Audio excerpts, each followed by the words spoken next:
Hello students, welcome to the second lecture of your Science and Tech series. First lecture में हमने emerging technology से start किया था and your second lecture will be a continuation of that. इसमें हम जो further emerging technologies है उनको ही पढ़ने वाले हैं. But before jumping on to new technologies, हम एक दो PYQs पहले देखेंगे कि question आखिर पूछ कैसे रहे हैं. ठीक है?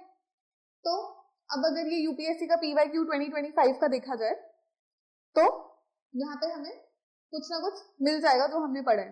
Let's give it a read. या पहली स्टेटमेंट है कि it is expected that Majorana 1 chip will enable quantum computing. ठीक है. सेकंड स्टेटमेंट है Majorana 1 chip has been introduced by Amazon Web Services. All right. And your third statement is that deep learning is a subset of machine learning. तो अगर हमने पहला lecture ध्यान से देख लिया है तो वी नो कि जो हमारा डीप लर्निंग होता है that is indeed a subset of machine learning. उसमें हमने देखा था कि कैसे जो आर्टिफिशियल इंटेलिजेंस की पूरी डोमेन है उसका सबसेट है मशीन लर्निंग और मशीन लर्निंग का सबसेट है डीप लर्निंग. ठीक है, तो ये तो हमें पता है. पर फिर ये जो Majorana 1 chip है इसके बारे में हमें कहाँ से पता लगेगा?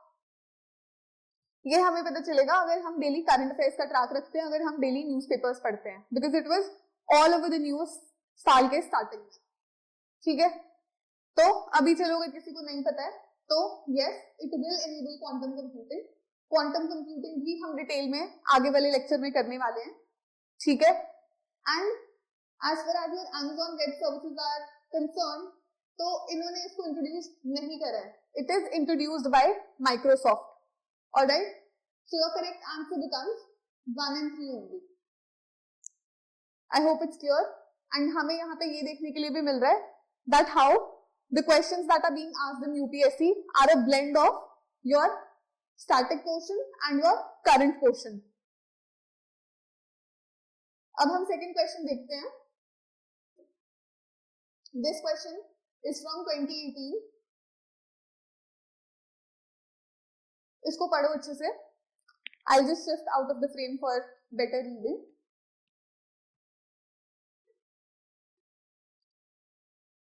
तो ये हमें क्या कह रहे हैं कि when the alarm of your smartphone rings in the morning, you wake up and tap it to stop the alarm, which causes your geyser to be switched on automatically. तो आपने फोन अपना बंद करा जो उसमें अलार्म बज रहा था, फिर आपका गीजर ऑटोमेटिकली स्विच ऑन हो गया. The smart mirror in your bathroom shows the day's weather and also indicates the level of water in your overhead tank. तो जो स्मार्ट मिरर है आपके बाथरूम में वो डे का वेदर भी बता देता है एंड आपके जो टैंक है उसमें कितना पानी है उसका लेवल भी बता देता है. After you take some groceries from your refrigerator for making breakfast, it recognizes the shortage of stock in it and places an order for supply of fresh grocery items. तो जब आपके फ्रिज को ये realise होता है कि इसमें तो सब्जियों का स्टॉक खत्म हो रहा है तो वो खुद से ही ऑर्डर कर देगा. When you step out of your house and lock the door, all lights, fans, geysers and AC machines get switched off automatically. तो जैसे ही आप घर से बाहर निकले आपके जितने भी स्मार्ट अप्लायंसेस एंड डिवाइसेस घर पे थे वो ऑटोमेटिकली ऑफ हो गए. Then on your way to office, your car warns you about traffic congestion ahead and suggests an alternative route. तो आपकी कार स्मार्ट कार है वो भी ऑलरेडी इंडिकेट कर देती है कि आगे ट्रैफिक होने वाला है. And if you are late for a meeting it sends a message to your office accordingly. तो अब अगर आप लेट हो जाओगे अपनी मीटिंग के लिए तो फिर वो मैसेज भी आगे सेंड कर देगी that you are going to be late. तो in the context of emerging communication technologies which one of the following terms best applies to the above scenario? तो इनमें से कौन सी टर्म है दैट बेस्ट अप्लाइज? तो ये भी हम देख ही चुके हैं कि जब डिवाइसेस कम्युनिकेट करने लग जाते हैं तो उस टेक्नोलॉजी को हम क्या कहते थे? इंटरनेट ऑफ थिंग्स कहते थे. सो योर करेक्ट आंसर है would be internet of things. I don't think it is a problem, it is a very easy question. ठीक है, तो ये हमें थोड़ा कॉन्फिडेंस इंस्टिल करने के लिए है कि उतने भी ज्यादा डिफिकल्ट क्वेश्चन नहीं आते हैं. अगर आप कॉन्सेप्चुअल अपना पोर्शन जो है उसको स्ट्रॉन्ग रखोगे तो आप साइंस एंड टेक के क्वेश्चंस को भी सॉल्व कर पाओगे. ऑलराइट, तो अब हम शुरू करेंगे जो हम आज की टेक्नोलॉजी से स्टार्ट करने वाले हैं. चलो, so the first thing that we are going to study is cloud computing. तो अब ये क्लाउड कंप्यूटिंग है क्या? तो जो हमारा पूरे का पूरा आईटी रिसोर्सेज होते हैं ना, जो हमारी सर्विसेज होती है, जब हम उनको डिलीवर करने लग जाएं या फिर हम आईटी रिसोर्सेज को एज सर्विसेज ऑफर करने लग जाएं, तो उसे क्या कहा जाता है? Cloud computing. आपने सुना ही होगा कि कुछ कुछ कंपनीज हैं, उनके पास अपने बहुत सारे कस्टमर्स का डाटा होता है, तो अब अगर वो अपना कोई डाटाबेस सेट करने जाएंगे, है ना, तो उनको वो बहुत ज्यादा कैपिटल कॉस्ट इनकर करना पड़ेगा उसके लिए, ठीक है। तो उस चीज को अवॉइड करा जाता है अगर वो किसी और कंपनी के जो भी डाटा बैंक है उनको वो परचेज कर ले या लीज पे ले ले या कुछ टाइम के लिए वहां पे रख ले, ठीक है। तो ऐसी वाली सर्विसेज जब हमें मिलने लगती हैं तो उसे क्या कहा जाता है? क्लाउड कंप्यूटिंग कहा जाता है। अब ये सर्विसेज एक ही टाइप की तो नहीं है ना, ये भी अलग अलग टाइप की है, और उन अलग अलग टाइप की जो सर्विसेज हमें मिल रही है, आईटी रिसोर्सेज की वो सर्विसेज जो हमें मिल रही है, हमने जैसे ही क्लाउड कंप्यूटिंग के क्लासिफिकेशन कर दिया आगे। ऑलराइट, तो सबसे पहले क्लाउड कंप्यूटिंग के बारे में समझो। It is the on demand delivery of IT resources like servers, storage and software over the internet with पे एज यू गो प्राइसिंग। तो आप क्या कर रहे हो? आप सर्विसेज ऑफर कर रहे हो, जैसे कि सर्वर्स, जैसे कि स्टोरेज के लिए, and software over the internet, ठीक है, एंड विद पे एज यू गो प्राइसिंग। तो obviously nothing comes for free. अब इसके एग्जांपल्स गूगल ड्राइव है और माइक्रोसॉफ्ट ऑफिस है, ठीक है। तो अब हम देख लेते हैं कि क्लासिफिकेशन क्या है। तो इधर हमें तीन क्लासिफिकेशन दिख रही है। First is software as a service. अगर हमने यूपीएससी के पीवाईक्यूज देखे हैं तो ये पूछा भी गया है। Then the other one is platform as a service and your third one is infrastructure as a service. तो हम शुरू करेंगे नीचे से यहाँ पे, ठीक है। First will come your infrastructure as a service. तो पहले पढ़ लेते हैं, फिर मैं आपको एक एक करके समझाऊंगी। Infrastructure as a service is a cloud computing model that provides on-demand access to visualize computing resources like servers, storage and networking over the internet. तो अगर आप इंफ्रास्ट्रक्चर प्रोवाइड कर रहे हैं ना किसी को, जैसे कि स्टोरेज का या सर्वर्स प्रोवाइड कर रहे हैं, ये सब चीजें आप दे रहे हैं, तो आप बेसिकली क्या कर रहे हो? आईटी रिसोर्स का इंफ्रास्ट्रक्चर प्रोवाइड कर रहे हो किसी को, तो वो क्या होगा? Your internet as a service, I am sorry, infrastructure as a service. Alright, then comes your platform as a service. अब platform as a service में क्या होगा? It is a cloud computing model that provides a platform for developers to build, run and manage applications without the complexity of maintaining the underlying infrastructure. तो वो जो underlying infrastructure है ना पूरा का पूरा, जैसे कि storage हो गया, servers and all, वो आपको कुछ भी maintain नहीं करना है यहाँ पे। It is just that कि आपको एक platform provide कर दिया गया है। Think of you as a software engineer. अब तुम्हें कोई ऐप डेवलप करनी है, तो ऐप डेवलप करना कोई बहुत आसान काम तो है नहीं, ठीक है। पहले तुम उसको डेवलप करोगे, बग्स वगैरह के लिए टेस्ट करोगे and other testing will happen, ठीक है। तो उसके लिए तुम्हें यहाँ पे प्लेटफॉर्म प्रोवाइड कर दिया गया है। तो जब ये वाली सर्विस हम ऑफर करते हैं without the complexity of maintaining the underlying infrastructure, तो उसे क्या कहा जाता है? प्लेटफॉर्म एज अ सर्विस कहा जाता है, ठीक है। अब आ जाइए सॉफ्टवेयर एज अ सर्विस पे। अब इसमें कोई भी काम नहीं हमारा रह जाएगा, तो पहले पढ़ लेते हैं फिर हम समझते हैं। Software as a service is a cloud based model where software is licensed on a subscription basis and is centrally hosted, making it accessible to users over the internet, typically through a web browser. So what have you done here? यहाँ पे आपने एक subscription ली है बस, और आप उसके लिए पे कर रहे हो, एंड बेसिकली यहाँ पे जो मॉडल है, जो आपका क्लाउड है, बेसिकली वो किसी कंपनी का ही है। आप बस सर्विसेज अवेल कर रहे हो कुछ सब्सक्रिप्शन लेके। इसका एग्जांपल जीमेल है, तो हम उसमें कुछ नहीं कर रहे मेंटेन जीमेल में, ना ही हमारा कुछ ऐसे सॉफ्टवेयर वगैरह का वो हो रहा है, हमने बस सब्सक्रिप्शन ली हुई है और हम जीमेल यूज कर रहे हैं अपना अपना, ठीक है। तो आई नो ये थोड़ा सा कॉम्प्लेक्स लगा होगा अभी तक समझने में, तो इसलिए इसको एग्जाम्पल्स के थ्रू समझा जाए तो ज्यादा बेटर है। Now think of your infrastructure as a service. ऐसे सोचो कि तुम किसी नई सिटी में गए हो एंड वहां तुम्हें अपने लिए एक फ्लैट रेंट करना है। आई एम सॉरी अबाउट इट। तो अगर तुम्हें सिर्फ जो इंफ्रास्ट्रक्चर है वो मिलेगा तो वो एक अनफर्निश्ड फ्लैट है, उसमें ना बेड है ना उसमें अलमीराज है और उसमें बाकी कुछ भी नहीं है, it is just the flooring, the roof and तुम्हारी जो वॉल्स हैं वो अवेलेबल है और कुछ नहीं है, ठीक है। तो वो क्या होगा, इंफ्रास्ट्रक्चर एज अ सर्विस होगा, वहां पे सिर्फ इंफ्रास्ट्रक्चर प्रोवाइडेड है। Then comes your platform as a service. अब प्लेटफॉर्म एज अ सर्विस को ऐसे सोचो कि जो तुम फ्लैट रेंट करने वाले हो या जहां पे जाने वाले हो वो फर्निश्ड है, अब वहां पे बेड भी है, वहां पे अलमीरा भी है, कर्टन्स भी है, सब कुछ है, बस तुम्हें अपना सामान लेके वहां पे शिफ्ट होना है। So your towel, your brush, whatever, all the belongings that you have, तुम्हें बस वो लेके शिफ्ट होना है। That is your platform as a service. अब ये सॉफ्टवेयर एज अ सर्विस क्या है कि यहाँ पे तुम्हें सब कुछ ही मिल रहा है already, it is a hotel, तो अब तुम होटल में रह रहे हो, ऑलरेडी सब कुछ प्रोवाइडेड है वहां पे, ठीक है। तो आई होप इस एग्जाम्पल से थोड़ा बेटर वे में समझ में आया होगा। So this is about your cloud computing. अब हम आ जाते हैं अगली चीज पे, which is your additive manufacturing, और जिसको हम 3D प्रिंटिंग भी कहते हैं। तो ये भी बहुत ही इंटरेस्टिंग चीज है। Let's give it a read first. Additive manufacturing or 3D printing is a process of creating three-dimensional objects by adding material layer by layer from a digital design. तो इसके लिए the example जो मैं देना चाहूंगी, ऐसे इमेजिन करो कि हमें एक बैट बनाना था। तो अब अगर हम ट्रेडिशनल वे से बैट बनाएंगे, हम कैसे बनाएंगे? We'll bring a wooden log, तो supposedly वो ऐसा कोई wooden log है हमारा, हम उसको साइड से काटेंगे, छीलेंगे भी, चिजल इट आउट एंड फिर उसको बढ़िया शेप देंगे और फिर वो उससे बैट बनेगा, ठीक है। तो ऐसा कुछ हमारे पास बैट बन गया। तो ये हमारा ट्रेडिशनल मेथड है बैट बनाने का।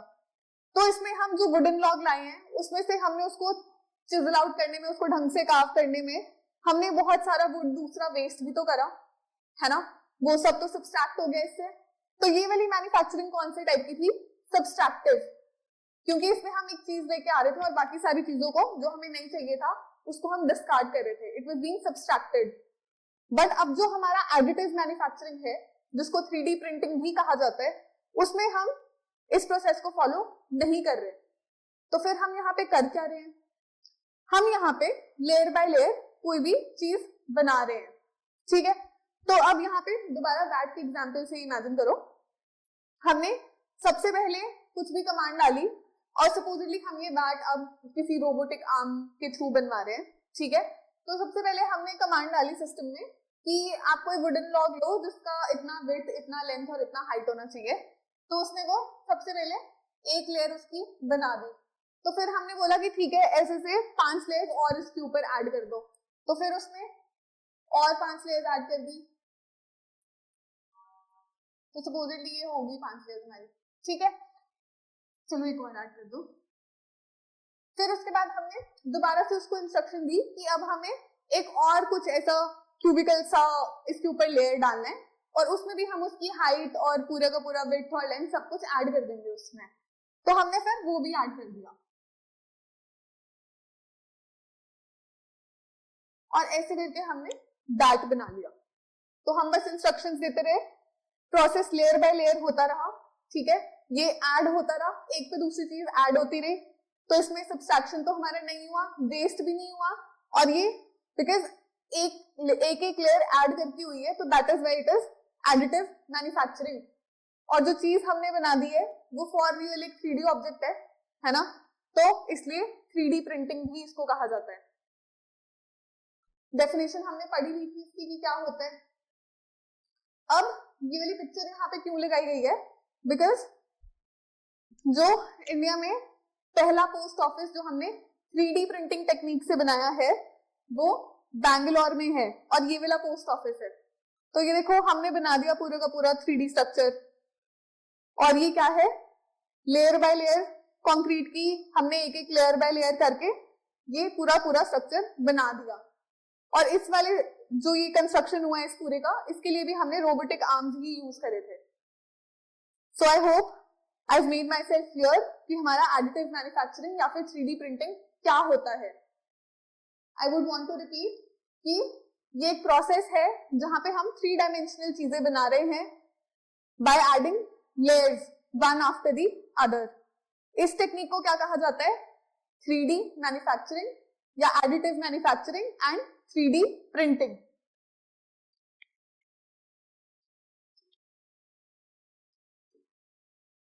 तो ये भी इजी था समझने में.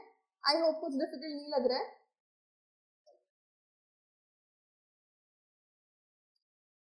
वेब वाला टॉपिक हम थोड़ा सा बाद में करेंगे बिकॉज उसके लिए आपको ब्लॉकचेन पता होनी चाहिए. तो हम अभी इमर्सिव टेक्नोलॉजीज करेंगे पहले. अब इमर्सिव टेक्नोलॉजीज क्या होता होगा? इसके नाम में ही है दैट समथिंग दैट ऐसी टेक्नोलॉजी जिसमें हम इमर्स हो रहे हैं, खुद को ही भूल रहे हैं, है ना. जैसे कुछ बच्चे पबजी खेलते हुए हो जाते हैं, तो यहाँ पे भी कुछ वैसा ही हो रहा है. इमर्सिव टेक्नोलॉजीज में है क्या क्या?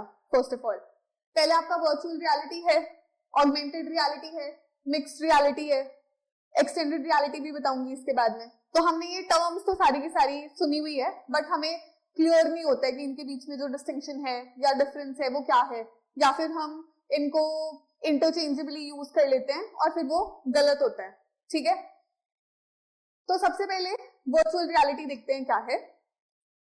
Virtual reality is a computer-generated environment with scenes and objects that appear to be real, making the user feel they are immersed in their surroundings. तो वो जो virtual reality वाले headsets होते हैं जो गेम पार्लर्स में होते हैं, उसमें ऐसा होता है ना कि हम वो headsets लगाते हैं एंड देन हमारे सामने कुछ विजुअल्स हैं.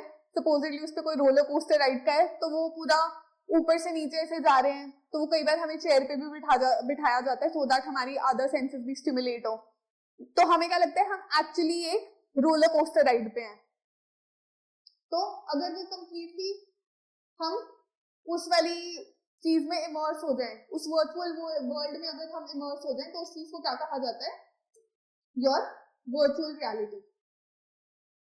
ठीक है, तो इसका एग्जांपल जैसे हम गेम पार्लर्स में जो हेडसेट्स हैं जो मैंने आपको बता दिया वो है. ठीक है, आपके सेंसेस को कुछ इस तरीके से स्टिमुलेट किया जाएगा कि वो वर्चुअल वर्ल्ड है, आर्टिफिशियल वर्ल्ड है, वो आपको रियल लगने लगेगा. Alright, then comes your augmented reality. तो ऑगमेंटेड रियलिटी में क्या है? It is a technology that overlays computer generated digital information such as images, text and sound onto the real world in real time. अब जिसको ये समझ में नहीं आया, हम आसान भाषा में समझते हैं. ऑगमेंट करने का क्या मतलब होता है? कुछ ना कुछ ऐड करना या बढ़ाना. इस चीज को क्या कहते हैं हम? ऑगमेंट करना. ठीक है, तो अब इमेजिन करो कि वर्चुअल रियलिटी में तो हम कंप्लीटली एक वर्चुअल वर्ल्ड में चले गए थे. अब इमेजिन करो कि वर्ल्ड तो हमारा रियल ही है, लेकिन उस रियल वर्ल्ड में what if we add some digital element to it?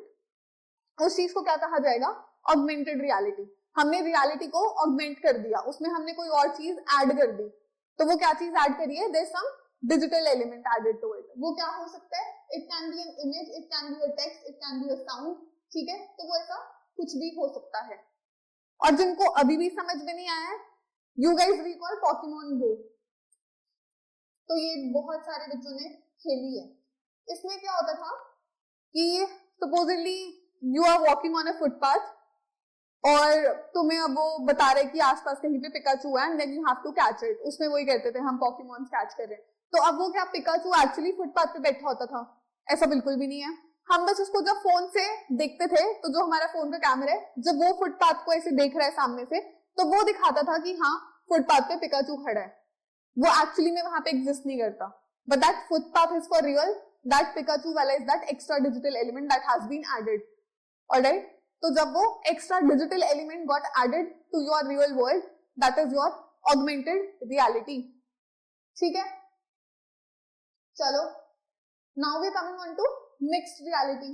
अब मिक्स्ड रियलिटी में भी हम सेम ही चीज कर रहे हैं जो हमने ऑगमेंटेड रियलिटी में करा.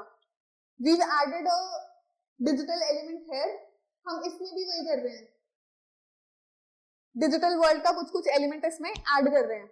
Then why are these two terms, ये ऑगमेंटेड और मिक्स्ड? फिर तो सेम ऑगमेंटेड रियलिटी कह लेते हैं इसको भी, है ना. तो फिर ये मिक्स्ड क्यों हो गया, अलग क्यों हो गए, तो डिफरेंस समझते हैं हम। Mixed reality is a blend of physical and digital worlds, unlocking natural intuitive 3D human computer and environmental interactions. I am pretty sure अगर आप पहली बार पढ़ रहे हैं तो आपको नहीं समझ में आया, तो अब हम समझाते हैं। हमने क्या कहा ऑगमेंटेड रियलिटी में, that your digital element was added to your real world. लेकिन मिक्स्ड रियलिटी में क्या हो रहा है, वो जो डिजिटल एलिमेंट आपने ऐड करा है उसके साथ आप इंटरैक्ट कर पा रहे हो। तो अगर किसी ने आयरन मैन देखी है ना, तो वहां पे वो होलोग्राम्स वाला कॉन्सेप्ट है, जब वो लैब में जाते हैं तो देयर वाज सम ऐसे डिजिटल सी कुछ इमेज क्रिएट हो जाती है वो लैब में, देयर इज सम क्यूब वाला ऐसे, you can even press those buttons and आप उसको पूरा ऐसे क्यूब्स को ऐसे चेंज कर करके पूरा आप स्लाइड कर सकते हो, then you are rotating it, ये सब चीजें कर पा रहे हैं। तो वो क्या हो रहा है, जो आपने डिजिटल एलिमेंट ऐड करा है उसको उसके साथ में आप इंटरैक्ट भी कर पा रहे हो। That is the difference between these two. यहाँ पे आप सिर्फ डिजिटल एलिमेंट ऐड कर रहे हो, इधर आपने वो जो डिजिटल एलिमेंट ऐड करा है आप उसके साथ में इंटरैक्ट भी कर पा रहे हो। ठीक है, तो इसका क्या है example of holograms. I hope it is clear. एक बार हम फिर से रिपीट कर लेते हैं। वर्चुअल रियलिटी में क्या हो रहा है, हम कंप्लीटली इमर्स हो रहे हैं वर्चुअल वर्ल्ड में, उसमें रियल एलिमेंट्स नहीं है, हमने बस सामने हेडसेट लगाया और सब कुछ जो हमारे सामने दिख रहा है हमें वो सारा का सारा वर्चुअल ही है। ऑलराइट, ऑगमेंटेड में क्या है, रियल वर्ल्ड है but there is some digital element that has been added to our real world, but हम उसके साथ में इंटरैक्ट नहीं कर सकते हैं। Then comes a mixed reality, इसमें again some digital element has been added to your real world, but वो जो डिजिटल एलिमेंट है अब उसके साथ हम इंटरैक्ट कर पा रहे हैं। ठीक है, तो ये था हमारा virtual reality, augmented reality and mixed reality. इन सब टेक्नोलॉजीज को ही हम इमर्सिव टेक्नोलॉजीज कहते हैं। अब अगली चीज समझो, यहाँ पे there is this term called extended reality. अब वो क्या चीज होती है, वो इससे भी कोई अलग चीज होगी या उसमें कुछ और ही चीज आ रही होगी।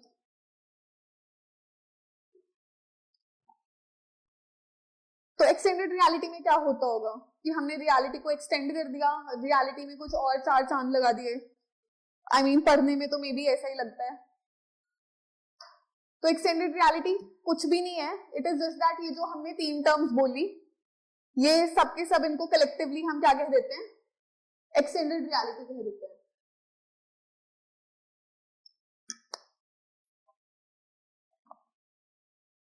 ठीक है, तो आपका जो वर्चुअल पार्ट हो गया, मिक्स्ड रियलिटी वाला पार्ट हो गया और ऑगमेंटेड वाला पार्ट हो गया, ये तीनों मिलके क्या बोली जाती है, एक्सटेंडेड रियलिटी इनको कहा जाता है। ठीक है, इसमें तो कुछ भी नहीं है। तो जैसे हमने वो एआई के लिए डायग्राम बनाया था कि एआई में ही मशीन लर्निंग, डीप लर्निंग सब कुछ आता है, वैसे ही एक्सटेंडेड रियलिटी है, उसकी एक बड़ी डोमेन है, उसके ही ये पार्ट्स हैं, virtual reality, augmented reality and mixed reality. Alright, चलो आगे। एक minute, we have a very fast moving screen as of now जो चल रहा है।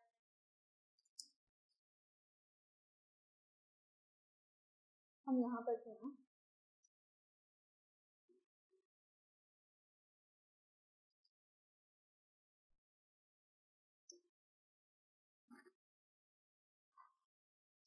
चलो तो अगली चीज हमारी है satellite based internet. Now what is our satellite based internet connectivity. तो क्या स्टारलिंक आ गया इंडिया में, है ना, लाइसेंस ग्रांट कर दिया गया है, तो क्या this topic becomes important? Yes, definitely it becomes important. तो क्या हमें पता होना चाहिए कि होता क्या है, एंड वो जो दूसरा हमारा ट्रेडिशनल इंटरनेट है जिसके लिए हम केबल्स यूज करते हैं उससे कैसे ये डिफरेंट है ना।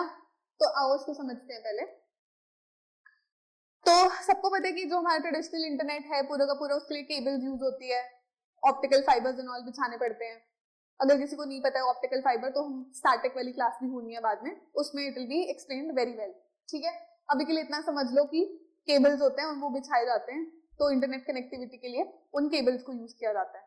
बट अब आ गया हमारे पास सैटेलाइट बेस्ड इंटरनेट कनेक्टिविटी। इसमें क्या हो रहा है, इसमें हम सैटेलाइट को यूज कर रहे हैं फॉर इंटरनेट सर्विसेज, इतनी सी बात है। तो पढ़ो इसको। Satellite internet is a type of internet access that uses satellite to provide connectivity to users, making it an option for areas where traditional broadband like fiber or cable is not available. ठीक है, तो जो हमारे traditional areas है जहां पर cables नहीं पहुंच पाते हैं, इसका एग्जांपल ले लो कि कोई ट्राइबल एरियाज हैं ऐसे, तो वहां तक केबल्स नहीं पहुंच पाते, और प्राइवेट कंपनीज वैसे भी थोड़ा रिलक्टेंट होती है कि इतना खर्चा, इतना सारा कॉस्ट कौन उठाए, वहां से बेनिफिट इतना होना नहीं है, कस्टमर्स इतने होने नहीं है ना। और स्पेशली अगर डिजास्टर मैनेजमेंट हो, अगर डिजास्टर मैनेजमेंट के केस में देखें तो कोई डिजास्टर अगर हो जाए तो फिर वो केबल्स वगैरह वो सब कुछ अपरूट हो सकता है, इंफ्रास्ट्रक्चर, उस टाइम पे आपको कितनी ज्यादा जरूरत है कम्युनिकेट करने की। So how will you do that? उस टाइम पे भी हमारे पास सैटेलाइट बेस्ड इंटरनेट कनेक्टिविटी ही काम आएगी, है ना। तो ये सब उसके फायदे हैं, पर पहले हम एक बार जान तो लें कि है क्या चीज ये। तो ऐसे समझो इसको कि तुम्हारी कोई सैटेलाइट है, I am drawing this diagram इधर थोड़ा सा समझाने के लिए। तो अब इसको ऐसे इमेजिन करो कि इधर तुम्हारा कोई डिवाइस है which is fitted with some micro antenna, बहुत ही छोटू सा। इधर आपकी सैटेलाइट है, तो यहां से आपने सिग्नल भेजा कि मुझे ये वाली चीज एक्सेस करनी है, something over the internet, whatever that you want to access. Supposedly तुम्हें यूट्यूब चलाना, ठीक है। तो फिर यहां से तुमने सिग्नल भेजा, तो क्या ये सैटेलाइट वापस तुम्हें सिग्नल भेजेगी यहाँ से, और फिर वो काम खत्म कि यहाँ से हमने सिग्नल भेजा, वहां से हमें रिस्पॉन्स मिला एंड हमने अवेल कर ली वो सर्विस। तो इतना सिंपल भी नहीं होता है। यहाँ पे सैटेलाइट होती है, सैटेलाइट का कोई ना कोई ग्राउंड स्टेशन होता है जहाँ पे वो जाके अपना रिस्पॉन्स देती है, फिर it gets further communicated to your service provider. Service provider इस केस में हम मान लेते हैं स्टारलिंक है, तो हमने स्टारलिंक की इंटरनेट सर्विस अगर खरीदी और वो हमें सैटेलाइट सर्विस को प्रोवाइड कर रहा है, तो हमारा सर्विस प्रोवाइडर कौन हुआ? स्टारलिंक इन दिस केस, ठीक है। तो फिर स्टारलिंक ने उसके बाद हमें वो सर्विस दी इंटरनेट की, ठीक है। तो डिवाइस से वो गई सैटेलाइट पे, सैटेलाइट से आई ग्राउंड स्टेशन पे, ग्राउंड स्टेशन से गई सर्विस प्रोवाइडर पे, और सर्विस प्रोवाइडर ने हमें वो सर्विस दी।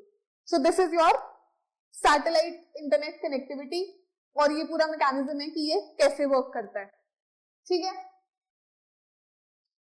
अब ये कॉन्सेप्ट ऑफ लेटेंसी क्या चीज है, तो what exactly is this latency thing?